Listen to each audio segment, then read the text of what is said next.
Hello friends, இன்றைக்கி சூப்பரான பச்சை பட்டாணி போட்டு இன்றைக்கி சூப்பரான ஒரு குருமா வச்சுருக்கேன். நல்லா அதை வந்து நம்ம உள்ளே போய் சமையல் எப்படி செய்யறதுன்னு போய் பார்ப்போம் வாங்க.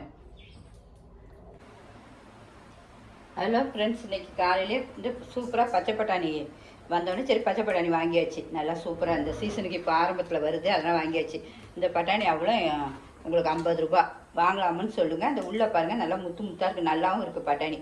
இப்போ ஆரம்பத்தில் வாங்குகிற பட்டாணிகளும் சூப்பர் டேஸ்ட்டும் இருக்கும் பாருங்கள். அதை வாங்கியாச்சு. அதை நம்ம சூப்பராக குருமா பண்ண போகிறோம். குருமா வந்து இட்லி, தோசை, சாதம் எல்லாத்துக்குமே நம்ம போட்டு சாப்பிடலாம். சப்பாத்தி, இடியாப்பம் எல்லாம் சும்மா டாப்பாக இருக்கும்.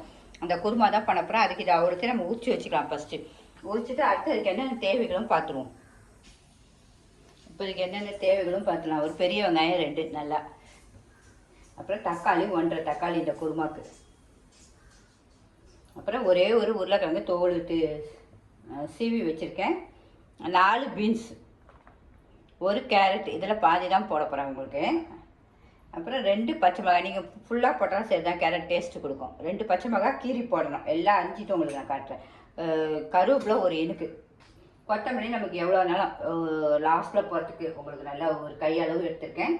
அப்புறம் இந்த ஸ்பூனில் கசகசா ஒரு ஸ்பூனும், சோம்பு ஒரு ஸ்பூனும், அதாவது பெருஞ்சீரகம்னு சொல்லுவோம்ல அது 2ம், அப்புறம் தேங்காய் 2 பத்தை, இந்த சைஸ் தேங்காய் இந்த குருமாவுக்கு தேவையானது. அது நல்லா நைஸாக மெழுகு மாதிரி அரைச்சிடணும், பட்டு மாதிரி, அந்த அளவுக்கு நைஸாக இருக்கணும் உங்களுக்கு. அப்புறம் மஞ்சத்தூள் போடணும். நம்ம மிளகாத்தூள் நம்ம சுவைக்கு ஏற்ப எவ்வளோ வேணுமோ போட்டுக்கலாம். உப்பு சுவைக்கு ஏற்ப தான், காரத்துக்கு ஏற்ப மிளகாத்தூள், என்னென்ன தேவைகளோ அதெல்லாம் எடுத்து வச்சாச்சு. இப்போ நம்ம எல்லாம் அரிஞ்சிட்டு வந்துட்டு 10 நிமிஷத்தில் முடிஞ்சிடும். நம்ம எல்லாம் அரிஞ்சிட்டா 10 நிமிஷம் தான். இப்போ அடுத்தது குருமாவை பார்த்துலாம். சூப்பராக இருக்கும். எல்லாமே தோசை, சப்பாத்தி எல்லாம் மிஸ் பண்ணவே பண்ணாதீங்க கண்டிப்பாக. அப்புறம் இஞ்சி, பூண்டு, கொத்தமல்லி எல்லாம் சேர்த்து அரைச்சிருப்பேன். அது ஒரு பெரிய ஸ்பூன். இந்த ஸ்பூனுக்கு 1.5 ஸ்பூன் உங்களுக்கு.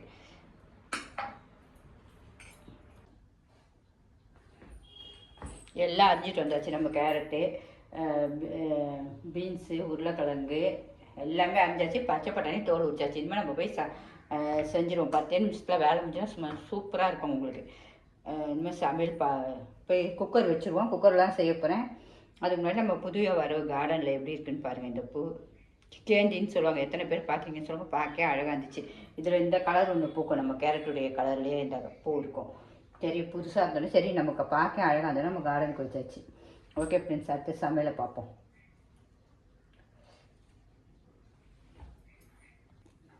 ஸ்டவ் பற்ற வச்சு குக்கர் தான் வைக்க போகிறேன். சூடாகட்டும். எண்ணெய் நம்ம சாதா எண்ணெய் தான்.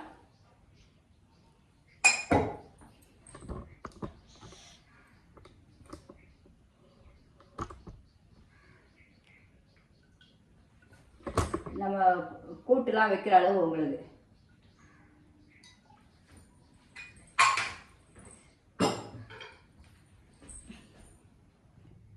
அதுக்குள்ளே தேங்காயும் அரைச்சாச்சு. தேங்காய் கசகசா, பாதி பேர் கசகசா ஒழுங்காக அரைப்படாதுன்னு நீங்கன்னா வெந்நீரில் போட்டு ஊற வச்சு அரைச்சிங்க கசகசாவை கொஞ்சம் நேரம். ஆனால் எனக்கு என்னுடைய மிக்ஸி நல்லா அரைப்பட்டுரும், அதனால் அரைஞ்சிருச்சு.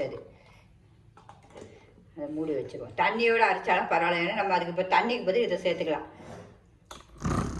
இப்போ கடுகு போட்டுருவோம்.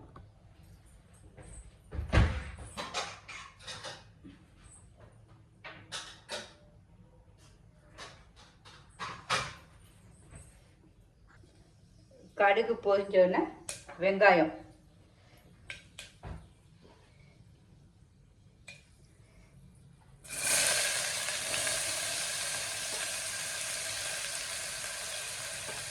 வெங்காயம் நைஸாக தான் அரைஞ்சிருக்கேன். வெங்காயம், தக்காளி,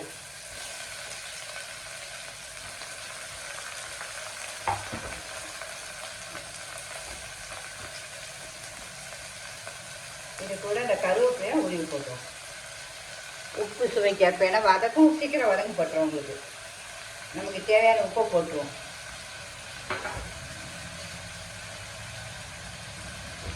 போட்டு நல்லா கிண்டிட்டு மூடி வச்சிடும். ஒரு 5 நிமிஷம் அப்படியே லைட்டாக கிண்டி வரும்போது நல்லா வதங்கிடும். நான் எவ்வளோக்கு கூட வெங்காயம் தக்காளி வதங்குதோ அந்த அளவு டேஸ்ட்டு. மூடி வச்சிருவோம். கொஞ்சம் ஸ்லோவில் வச்சுருவோம். இப்போ பார்க்கலாம். இந்த அளவு சூப்பராக வதங்கிடுச்சு. நல்லா தக்காளி எல்லாம் காய்கறி எல்லாம் போட்டுருவோம். இஞ்சி பூண்டு அரைச்சி வச்சிட விழுது போட்டு வதக்கணும். பச்சை வடக்கம் நல்லா நமக்கு நல்லா அது கிண்டும் போதே நல்லா சூப்பர் வாசனையாக வந்துடும். பிரியாணி வாசனை நமக்கு. காய்கறியும் போட்டுருவோம். எல்லாம் கொஞ்சம் வேகணும். அதுக்கப்புறம் ஒரே ஒரு விசில் போட வச்சா போதும். குக்கரில் ஒரு விசில் வச்சுட்டு கொஞ்சம் மீடியம் இதில் விசில் வச்சுட்டு ஆஃப் பண்ணிடுங்க. விசில் ஃபுல்லாக போனோன்னு திறங்க கரெக்டாக இருக்கும்.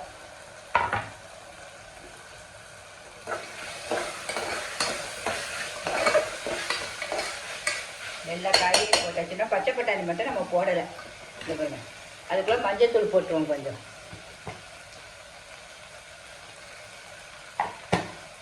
மிளகாத்தூள் நம்ம பட்டாணி போட்டுட்டு தேங்காயும்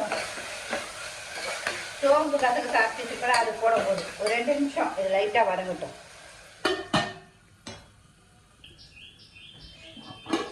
இப்போ நல்லா கொஞ்சம் 2 நிமிஷம் சூப்பராக நல்லா வதங்கிடுச்சு. கொஞ்சம் உருளைக்கிழங்குலாம் நல்லா வெந்துருக்கோம்.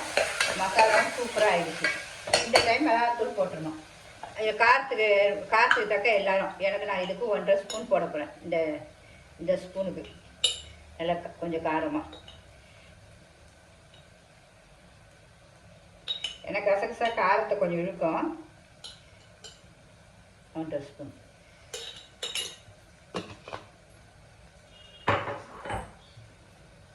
இப்போ இந்த பட்டாணி உரிச்சு வச்சுருக்கோம். அதையும் எல்லாத்தையும் போட்டுருவோம். போட்டு ஒரு கிண்டு கிண்டிடுவோம். அது எல்லாம் கொஞ்சம் கொஞ்சம் செய்யும்போது நிறைய வந்துடும் உங்களுக்கு கூட்டு. இப்போ நம்ம அரைச்சி வச்சுருக்க தேங்காய் எல்லாம் இதில் ஊற்றிடுவோம். கொஞ்சம் தண்ணி எடுத்துகிட்டு வந்து ஊற்றிடுவோம். அதில் மிக்சியில் இருக்கிறத கழுவி எடுத்துகிட்டு வந்துச்சு ஊற்றிடுவோம்.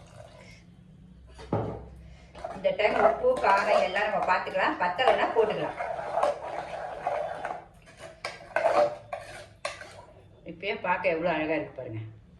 சுவையும் அவ்வளோ அட்டகாசமாக இருக்கும். உப்பு காரம் பார்த்துருவோம். உப்பு பத்தலை, உப்பு போட்டுறேன். கொத்தமல்லி இறக்கும் போது தான் போடணும். இந்த திருப்பி இவ்வளோ உப்பு போடுறேன் எனக்கு டேஸ்ட்டுக்கு. காரம் ஓகே. ஒரே விசில் தான். ஏன்னா காய்கறி பச்சை பட்டாணி எல்லாமே வெந்துடும். ஒரே விசில்.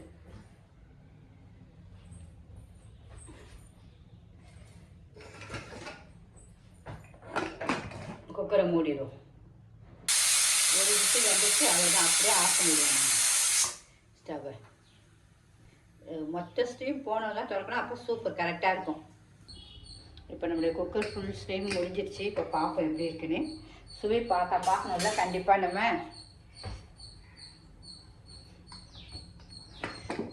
வா சூப்பராக இருக்குது பாருங்கள். பார்க்க எவ்வளோ அட்டகாசமாக இருக்குது பாருங்கள். நம்மளுடைய குருமா என்ன சூப்பராக வந்துருக்கு பார்த்தீங்களா. பசுமையாக வந்துருச்சு. ஒரே விசில் ஸ்லோலியாக வச்சது தான் உங்களுக்கு. இது பாருங்கள். இன்னும் சுவை டேஸ்ட் பார்த்துருவோமா. இனிமேல் எவ்வளோ கொத்தமல்லி வேணாலும் போட்டு நம்ம சாப்பிட வேண்டியதான். சப்பாத்தி வச்சு தான் சாப்பிட போகிறேன். நம்மளுடைய குருமா எவ்வளோ சூப்பராக ரெடி ஆகிடுச்சு பாருங்கள். 10 நிமிஷத்தில் நம்ம அதை டேஸ்ட்டும் பார்க்கணும்ல.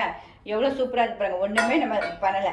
வெறும் சும்மா கொஞ்சமாக தேங்காய் சோம்பு அரைச்சி ஊற்றி பண்ணியிருக்கோம். அதோடைய கூட்டுடைய டேஸ்ட்டையும் பார்ப்போம். இது பாருங்கள் என்ன சூப்பராக இருக்குது பாருங்கள்.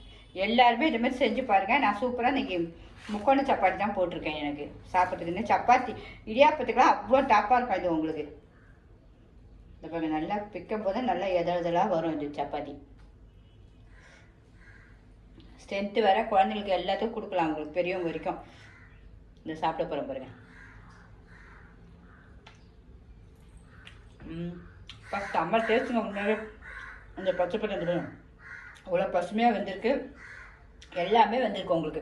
சூப்பராக பிடிச்சிருந்தா கண்டிப்பாக லைக் பண்ணுங்கள். சிம்பா நியூஸ் சேனலுக்கு சப்ஸ்கிரிப்ஷன் பண்ணுங்கள். ப்ளஸ் நீங்களும் அதே மாதிரி எல்லாருமே ரசித்து செஞ்சு சாப்பிட தான் போடுறேன். வேற ஒன்றும் இல்லை. Okay bye.